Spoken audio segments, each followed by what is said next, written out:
नमस्कार, आप देख रहे हैं नवादेश। आपको किसी तरह के प्रोपेगेंडा या दुष्प्रचार से बचकर रहना है। हमारे वैज्ञानिकों की दुनिया में बहुत विश्वसनीयता है। हमने यह विश्वास अपने ट्रैक रिकॉर्ड से हासिल किया है। आपको बहुत गर्व होगा कि दुनिया में जितने बच्चों को जीवन रक्षक टीके लगते हैं, उनमें से 60% भारत में ही बनते हैं। प्रधानमंत्री नरेंद्र मोदी द्वारा कही गई ये लाइन्स बताती हैं कि उन्हें भारत के वैज्ञानिकों पर कितना भरोसा है।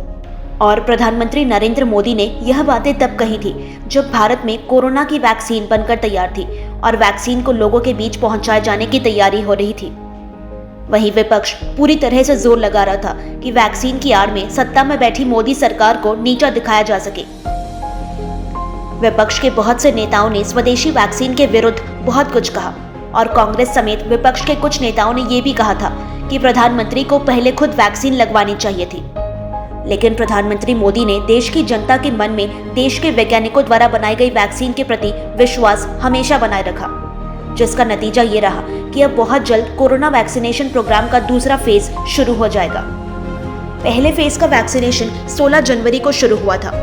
इसमें 3 करोड़ फ्रंटलाइन वर्कर्स को टीके लगने हैं, जिनमें से 7 लाख से ज्यादा स्वास्थ्य कर्मियों को टीके का पहला डोज दिया जा चुका है। स्वास्थ्य कर्मियों के टीकाकरण के बाद दूसरा फेज शुरू होगा, जिसमें 50 साल से ज्यादा उम्र के लोगों और गंभीर बीमारियों से जूझ रहे 50 साल से कम उम्र के लोगों को वैक्सीन लगाई जाएगी। हालांकि दूसरा फेज कब शुरू होगा अभी यह तय नहीं है। आपको बता दें कि प्रधानमंत्री नरेंद्र मोदी कोरोना वैक्सीनेशन के दूसरे फेज में टीका लगवाएंगे। दूसरे फेज में मोदी के साथ सभी मुख्यमंत्रियों और सांसदों जो कि 50 साल से ज्यादा उम्र के हैं, उन सभी को भी वैक्सीन दी जाएगी। केंद्र सरकार की ओर से बताया गया है कि किस सेशन में कौन सी वैक्सीन दी जानी है। ये पूरी तरह से राज्य सरकार पर निर्भर है। अभी तक उत्तर प्रदेश, राजस्थान जैसे राज्य हैं जहां लक्ष्य को तेजी से पूरा किया जा रहा है। वहीं दिल्ली, पंजाब समेत कई ऐसे राज्य हैं जहां स्वास्थ्य कर्मी अभी टीका लगाने से बच रहे हैं। ऐसे कर्मियों की अब काउंसलिंग की जाएगी। भारत में अब तक कोरोना वैक्सीन की 2 वैक्सीन को मंजूरी मिल चुकी है, कोविशील्ड और कोवैक्सीन। इसके अलावा 4 वैक्सीन पर काम चल रहा है और बीते दिनों ही एक नेजल वैक्सीन के ट्रायल को मंजूरी मिली थी।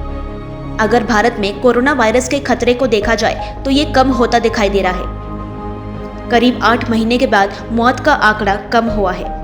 इस वीडियो के लिए फिलहाल इतना ही। नवादेश के साथ जुड़े रहने के लिए चैनल को सब्सक्राइब कर बेल आइकन प्रेस करें।